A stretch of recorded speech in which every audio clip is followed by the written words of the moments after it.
O Retrato Público está começando a partir de agora. Lembrando que nesta rodada estamos conversando com os vereadores eleitos para a legislatura 2025-2028, em que aqui os parlamentares passam e também prestam contas do mandato neste primeiro semestre de encaminhamentos.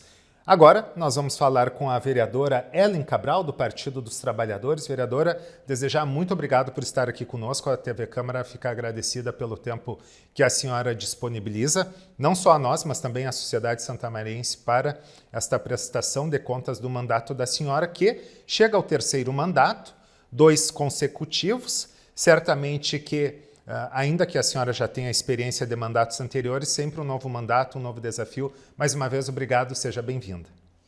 Obrigada, Marcelo. Sempre é um privilégio, né, a gente poder ter a oportunidade de prestar contas. Eu acho tão importante, assim, às vezes a gente vive, né, numa correria e tu acha que as pessoas sabem tudo e tu percebe que não, né? Então sempre é bom as pessoas nos conhecer, saber como é que a gente está trabalhando, prestar ter essa transparência, né? E hoje a TV Câmara ela tem uma abrangência muito forte na cidade de Santa Maria. Eu digo, né, Marcelo, que eu tive um mandato de 2009 a 2012 e agora, como eu tinha ficado de suplente, eu entrei, voltei, saí e aí, na verdade, foi quase como se fosse um meio mandato, né? E ser suplente não é fácil porque tu tá sempre naquela eminência que tu não tem alguma sequência. E agora a gente assume como mandato mesmo, como titular, é diferente. Tu tem como planejar, tu tem como organizar, tu tem como fazer toda uma... tu tem aquela segurança do teu trabalho, né? Uma segurança maior. Então, a gente está iniciando aí com muita força, com muita vontade, né? Com muita determinação, sempre com o objetivo de contribuir aí com a população de Santa Maria, em especial aquelas pessoas que mais precisam, né?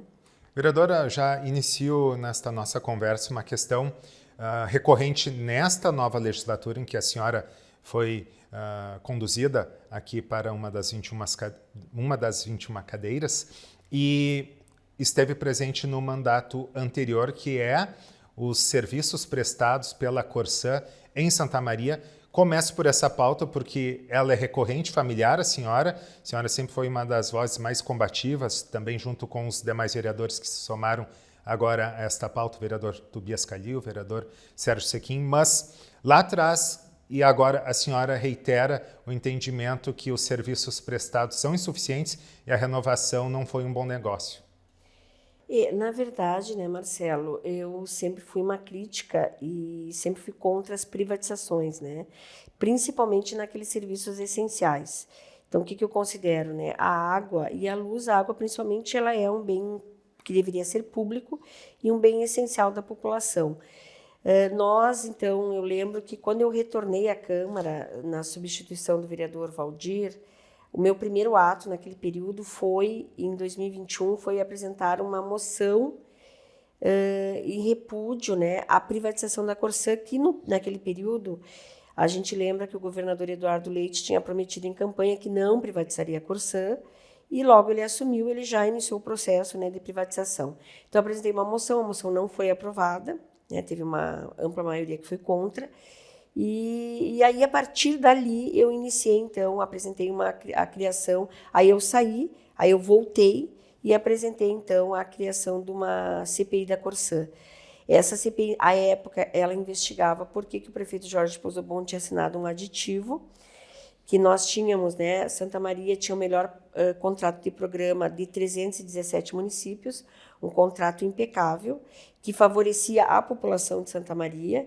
E o prefeito Jorge Pozzobon, então, depois que a Câmara teve uma comissão especial, a Câmara definiu que não era para... O relatório final definiu que não era para ser assinado esse aditivo, dizendo que esse aditivo prejudicaria a cidade, prejudicaria o povo. Mesmo assim, o prefeito Jorge Pozzobon, à época, né, em 16 de dezembro de 2021, vai e assina esse aditivo. Nesse aditivo, nós já perdemos 200 milhões de reais nessa assinatura, e esse aditivo ele favorecia a privatização. E o governo do estado chamou de aditivo e nós chamamos de inovação. Para nós, aquilo era um novo contrato, porque ele mexia substancialmente no contrato inicial.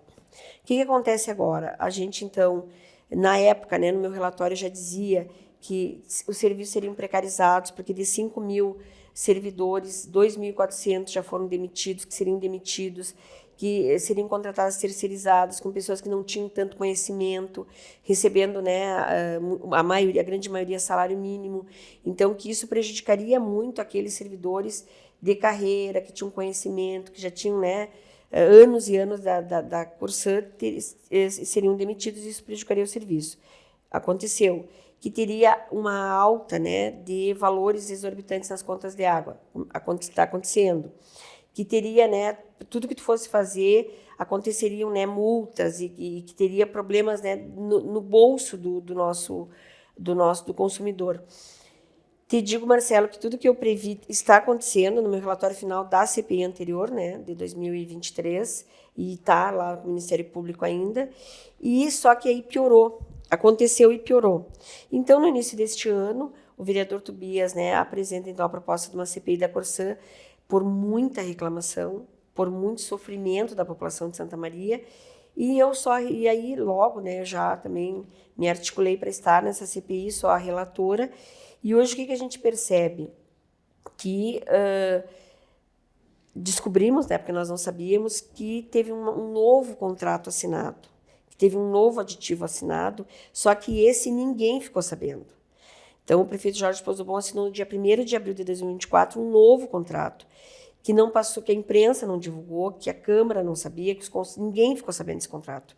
E nesse contrato, que eu acho que uma das coisas muito graves desse contrato, é que o rendimento da Corsã, tanto no primeiro contrato e no aditivo, anual, 6% teria que, em contrato firmado, né, teria que vir para a cidade de Santa Maria para o Fundo Pró-Saneamento. 6% de rendimento.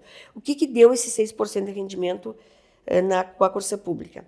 12 milhões por ano, 18 milhões por ano, o mínimo foi 10 milhões por ano, desses 6%. O que o prefeito faz agora, né, o ex-prefeito Jorge Pozzobon, ele, então, retira esse 6%.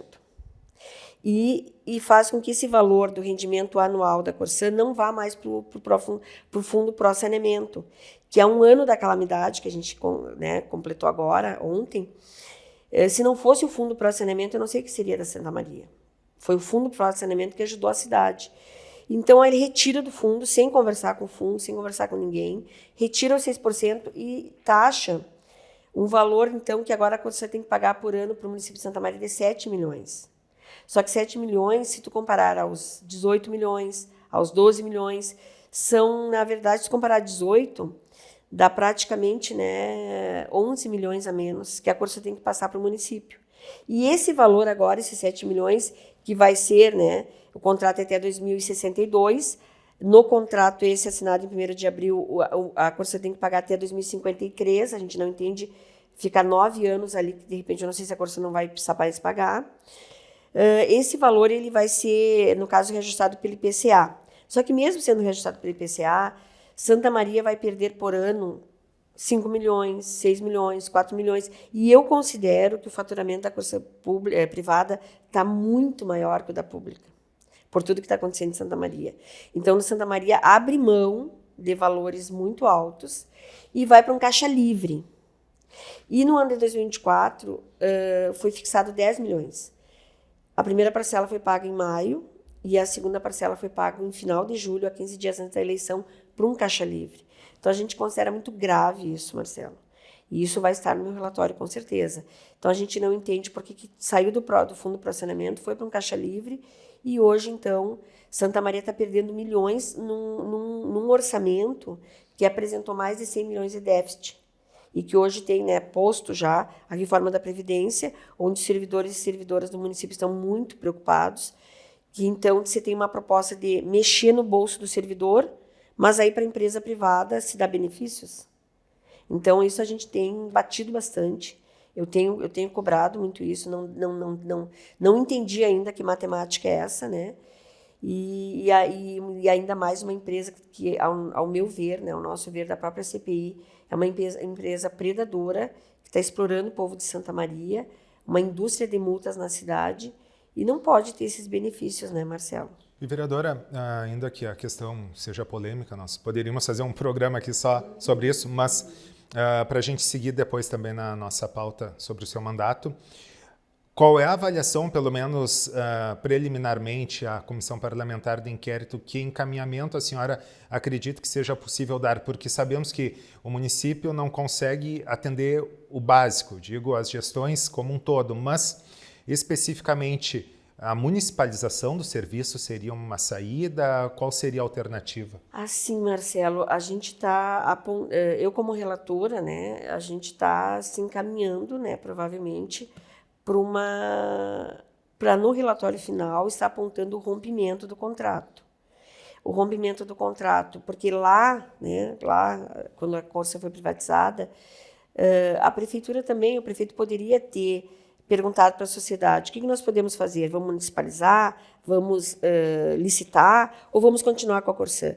Não se teve essa opção para a população de Santa Maria. Não se deu essa oportunidade de decisão lá atrás, né? Então, agora eu acho que é o momento de romper com esse contrato e de ver com a população: vamos licitar uma nova empresa ou vamos municipalizar? A gente acredita que a municipalização seria o ideal. E até eu tenho uma frente parlamentar em defesa da municipalização da água, a qual a gente acha que a municipalização seria um dos caminhos viáveis, né? Por exemplo, comparando hoje a taxa da água, né? A tarifa da água, com Bagé, que é municipalizada. Bagé, por exemplo, o metro cúbico lá é 13,18.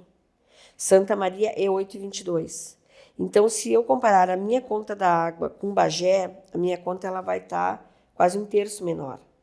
A mesma conta que aqui em Santa Maria o usuário paga R$100, em Bagé ele vai pagar 30. O que ele paga 100 em Bagé, ele vai pagar 300 em Santa Maria. Então, por quê? Porque lá é municipalizada.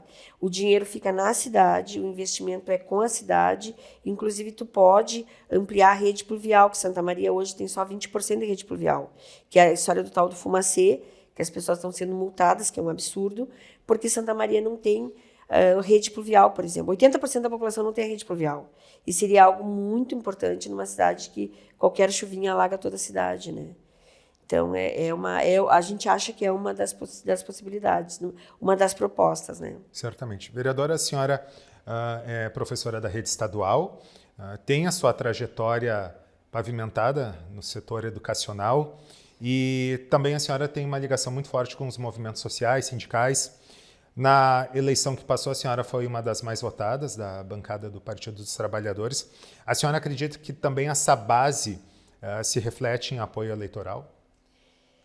Tu sabe, Marcelo, assim, aqui a gente tem um trabalho de muitos anos, né? Eu tenho 32 anos de magistério e 32 anos de sindicato. E hoje eu sou conselheira da CNTE, que é a Confederação Nacional dos Trabalhadores e Trabalhadoras da Educação. Então, para nós, esse trabalho, que é um trabalho militante, que é um trabalho de acreditar na defesa da educação pública, esse trabalho ele acaba te propiciando, né, que tu acaba, como é que eu vou dizer, é um trabalho de militância que te leva à vereadora, né? E não ao contrário, às vezes, né? Aí o vereador se elege e aí ele vai procurar pautas, né? Não, é uma pauta natural, normal da minha trajetória, a defesa dos servidores, dos serviços públicos. Porque o serviço público, as pessoas acham que quando a gente fala em servidor, que tu tá só defendendo o servidor por servidor. Quando tu defende o servidor, tu defende os serviços públicos, que é para quem? Que é para a população. Quem é que precisa do serviço público? Quem é que precisa da educação pública, da saúde pública, da segurança pública, da assistência pública, né? É a população que mais precisa. Então, quando tu defende o servidor, tu está defendendo o serviço público, tu está defendendo, na verdade, o povo, né? E esse sempre foi o meu entendimento. Agora a senhora falou do servidor público, embora a senhora seja servidora da rede estadual de ensino, a sua ligação também muito próxima com o servidor municipal. Temos várias questões neste início da legislatura e também de novo governo que estão sendo colocadas. A senhora tem pautado duas questões nas suas falas, além da Corsã, na tribuna, que é o transporte coletivo e a própria questão da reforma previdenciária. Na reforma, né, Marcelo, nós fizemos uma audiência pública agora quarta-feira, às 18h30, aqui na casa, né, que foi uma audiência muito importante, onde a gente, né, pôde ouvir o IPASP, pôde ouvir a representação dos fiscais da AGFISM, ouvir, inclusive, um representante dos inativos do IPASP, que foi presidente do IPASP. O próprio executivo estava presente, não como a gente gostaria, porque a gente convidou, né, o prefeito, o secretário da Fazenda, a própria Procuradoria, e, na verdade, veio só a secretária Solaine, que é dos Recursos Humanos. Mas o que a gente fica preocupada, né? Eu me preocupo muito com a questão de que eu sou vítima de uma reforma da Previdência do Estado, né? Em 2019, o governador Eduardo Leite, ele apresentou um pacote em fevereiro, num recesso, né, onde estavam todos os servidores estaduais em férias, praticamente, principalmente do magistério, e aprova aquele pacote, aquela reforma da Previdência que prejudicou, acabou com as nossas carreiras, nos prejudicou na questão financeira e na questão de futuro de Previdência, né? Hoje a gente não tem no Estado, né, uma perspectiva de aposentadoria, e a situação está muito precarizada, muito miserabilizada para o magistério, né, e para os servidores no geral. E a gente se preocupa aqui no município, o que a gente ouve, né? Primeiro que em período eleitoral não teve esse debate, e que eu acho que foi extremamente desleal da candidatura do Décimo e da Lúcia não fazer esse debate. Esse debate ele tinha que ter vindo à tona, tinha que no período eleitoral dizer, olha, nós vamos ganhar e nós vamos fazer uma reforma da Previdência. E nos debates, quando era questionado, foi dito o tempo todo que não tinha nada, que não era verdade. Inclusive eu, enquanto vereadora, na legislatura passada, eu cheguei a fazer uma reunião com os servidores e dizer que teria uma reforma da Previdência. Fiz um vídeo, né, no período eleitoral dizendo que teria, se o Décimo ganhasse uma reforma da Previdência, e fui chamada de mentirosa, inclusive pela própria vice, né? Fez um vídeo no dia do professor, 15 de outubro de 2024, e o vídeo da capa dizia assim, ó, dia contra mentira, e era a minha imagem naquele vídeo, dizendo que eu estava mentindo, que não era verdade, e negando o tempo todo. Em janeiro, assume o Décimo e a Lúcia, e a primeira entrevista que foi dada ao Diário de Santa Maria, CDN, está ali, reforma da Previdência, né? Então, a gente achou desleal isso, só que agora, né, está dado, a gente acha assim, ó, que não pode o governo, com um déficit de mais de 100 milhões, apresentar como única saída a reforma da Previdência. É possível, quando o governo fala em ter que arrecadar mais, pensar em outras alternativas, pensar em outras propostas, né? Então, na audiência pública, a gente debateu muito isso. Enquanto presidenta da Comissão de Políticas Públicas da Casa, a gente vai tentar fazer várias reuniões, chamar, tentar ver também quais são as possibilidades reais de tu tentar não deixar só como foco, só tem essa possibilidade, mexer no bolso do servidor, tirar de quem ganha menos. Por exemplo, essa situação da Corsã. Então, por que tu não pega esse rendimento? Vamos mexer nesse contrato, voltar para os 6% que era, daqui a pouco o rendimento anual da Corsã pode ser de 20 milhões, de 25 milhões, passa esse rendimento, então, já que estava no Caixa Único, por IPASP. Passa para... Então, tem várias questões que tu pode começar a pensar e mexer, mas a gente não concorda que a única saída para resolver a arrecadação do município seja mexer no bolso do servidor. Isso a gente está, né, na linha de frente, Marcelo, lutando, né, junto com os servidores e as servidoras do município de Santa Maria, se colocando à disposição enquanto instrumento de luta e dizendo, né, que como vítima de uma reforma, eu posso dizer hoje, uma professora de 20 horas no Estado, ao se aposentar, ela continua pagando a Previdência. Hoje, o aposentado do município não paga, o Estado paga, continua pagando a Previdência. O IP aumentou muito, consideravelmente, está muito alto o valor. Tu paga para o teu dependente, dependendo da tua idade, vai aumentando os valores. Então, o que te sobra uma professora de 20 horas? Menos que o salário mínimo. E eu pergunto, né, até para quem vai nos assistir, é possível tu viver com menos que o salário mínimo hoje em Santa Maria? É possível na tua aposentadoria, que provavelmente tu precisa tomar uns remedinhos a mais, né? Tu viver dessa forma? Não é possível. Então, as pessoas estão trabalhando até morrer no Estado. Então, e isso a gente não pode deixar que aconteça no município, né, Marcelo? Então, é uma luta muito forte. O transporte público coletivo também, eu sou uma ativista, né, desse movimento Desmovimento Estudantil. Eu fui, né, presidenta da CEL2, a primeira mulher presidenta da CEL2 lá da Casa Estudante da Universidade. Fui do DCE, fui da UNE, fui do Conselho Universitário, diretório acadêmico da Letras, Executiva Nacional de Ciências e Letras, mas uma das pautas principais dos nossos movimentos era o transporte público coletivo, né? Eu sou remanescente de uma luta lá quando Pimenta, o deputado Pimenta, foi presidente do DCE, que era a minha passagem estudantil. Então, a gente vem de muito tempo, né, se debruçando nesse assunto.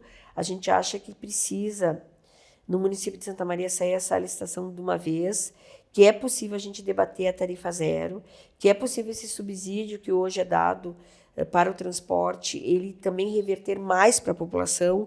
Eu apresentei emendas aqui na casa, que infelizmente elas não foram aprovadas, uma emenda que rediscutia esse subsídio para que beneficiasse mais os trabalhadores e trabalhadoras. Outra emenda que eu apresentei ano passado foi da tarifa zero para os estudantes. Tu mexendo nesse modelo de subsídio, tu tem como sim, e eu calculei na época dava 10 milhões, tu tem como dar uma meia passagem, pelo menos tarifa zero para os estudantes. Se tu não começar com a tarifa zero para a população no geral, começa aos poucos, né? Vamos começar agora com os estudantes, depois vamos para a operária, vamos para os professores. Então, é possível assim, tu repensar o transporte público coletivo da cidade de Santa Maria num outro modelo que atenda mais quem precisa de verdade, Marcelo. E a senhora falou agora sobre a questão do transporte coletivo, que é uma questão que perpassa e de longa data a licitação deste modal. E, aproveitando, vereadora, sobre o transporte coletivo público do município, a senhora também tem uma proposta de um protocolo de enfrentamento à violência contra a mulher. Como é que se daria isso? Assim, né, Marcelo, a gente tem uma pauta muito forte também ligada às mulheres, à defesa, né, dos direitos das nossas mulheres, contra, né, a violência, contra o machismo estrutural, que gera toda uma violência contra as nossas mulheres. A gente assistiu agora, né, na Semana Santa, 6 feminicídios num dia só em diferentes municípios do Rio Grande do Sul. Se somaram quase 10 naquele feriado de Páscoa. A gente vê a violência crescendo em números, né? E Santa Maria não está longe disso, né? Então, a gente tem... eu sou coautora do protocolo Não é Não, que foi apresentado aqui na casa. E agora a gente apresentou este ano, então... também eu sou autora da lei, né, da Semana da Não Violência contra a Mulher, na outra legislatura, onde a violência parecia que não era uma coisa que fazia parte da vida das mulheres. Hoje a gente já tem esse entendimento que faz parte, sim. A gente já avançou em várias situações de entendimento, inclusive, da população. E o protocolo Não é Não, a gente tem muita denúncia de meninas e mulheres que sofrem violência dentro dos ônibus, né, dentro do transporte público coletivo, em especial quando o ônibus está lotado. Então, a gente tem muita estudante, né, que vem no ônibus lotado e que sofre violência. Então, esse protocolo ele seria, né, uma formação para o cobrador e para o motorista, e que esse assédio não fosse naturalizado, né, que dependendo da situação, o próprio motorista pudesse apontar, né, de fazer parar, fazer a ligação necessária, até fazer descer chamar os órgãos de segurança, dependendo do nível, né, até fazer descer esse agressor, esse assediador, mas que não fosse natural, porque muitas situações que a gente recebe de denúncia é quase como normal, todo mundo está vendo e ninguém faz nada.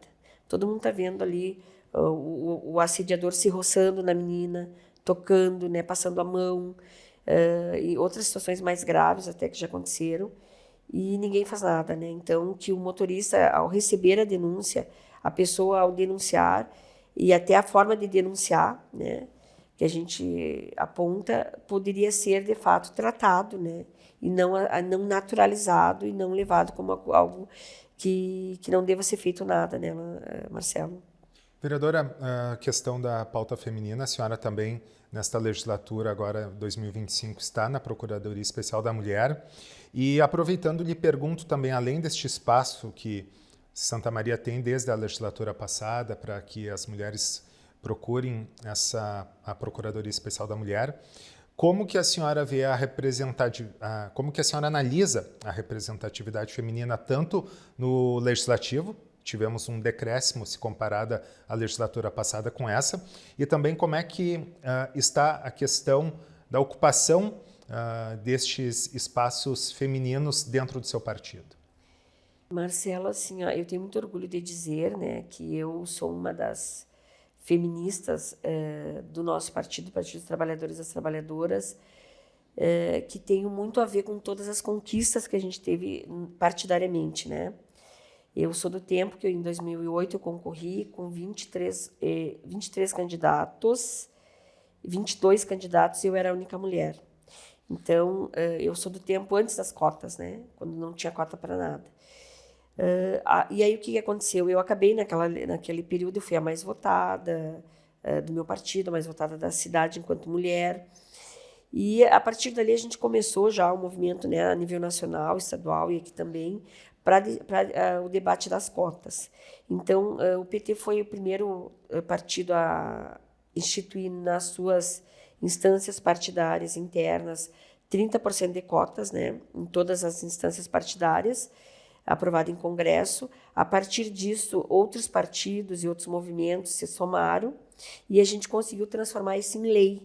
Então, a legislação que define as cotas, ela faz parte desses movimentos. E eu tenho orgulho de dizer que o PT fez parte desse processo, né? Então, hoje, para te inscrever uma chapa, tu tem que ter 30% de mulheres para te poder inscrever, senão tu não inscreve.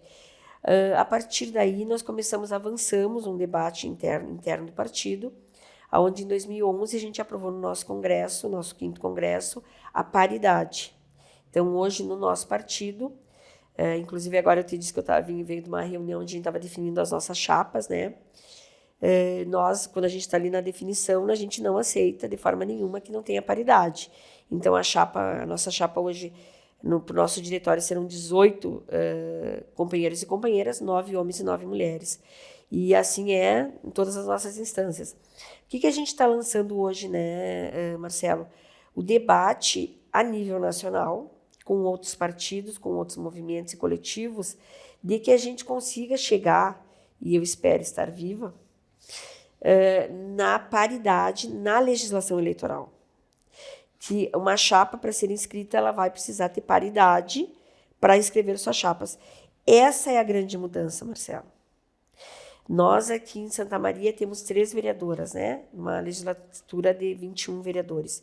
Se nós chegarmos na legislação, por exemplo, o México, por que hoje lá no México nós tem 50%, né, de ministras, de ministros nos parlamentos?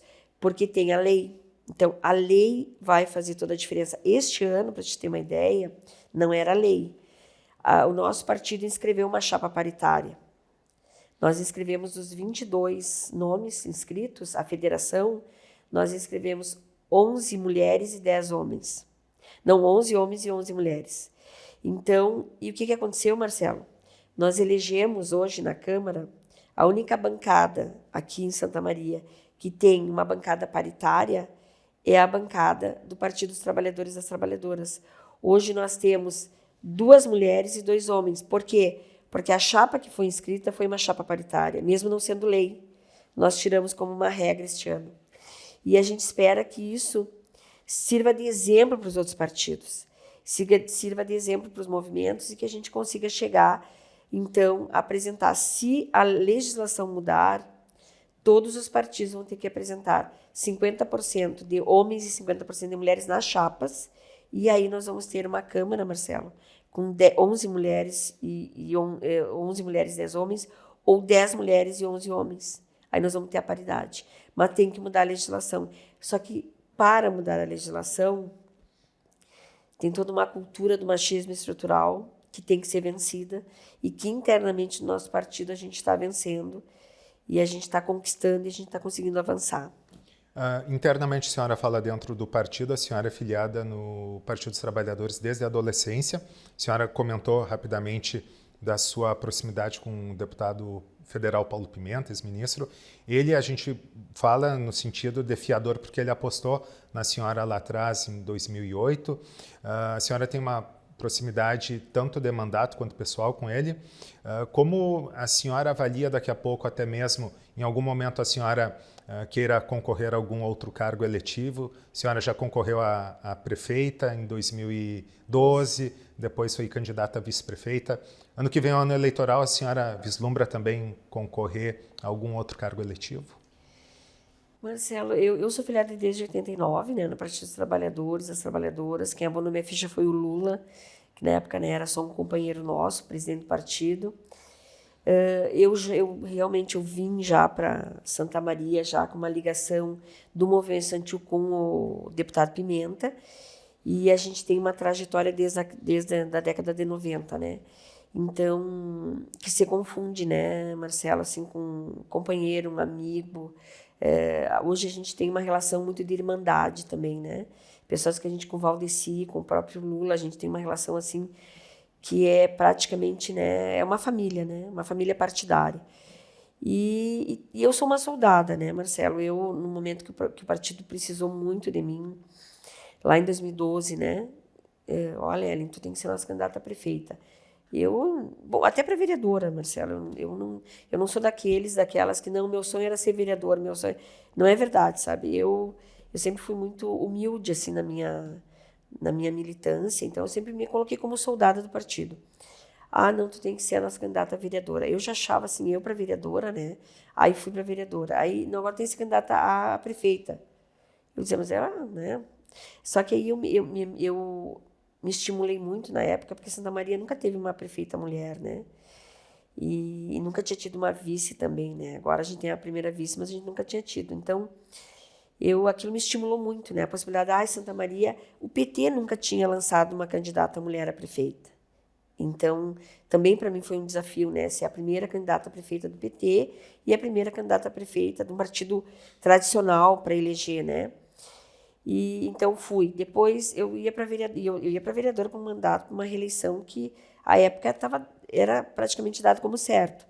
Aí depois eu fui também me organizando, aí o Valdeci me convida, o partido me convida para ser a vice do Valdeci. Aí também mais um desafio, né? Aí eu deixei também, fui de novo. Aí depois também ali tem que vir a candidata em 2020, né? Na pandemia ali também, que para mim... Aí já era natural eu vir para vereadora.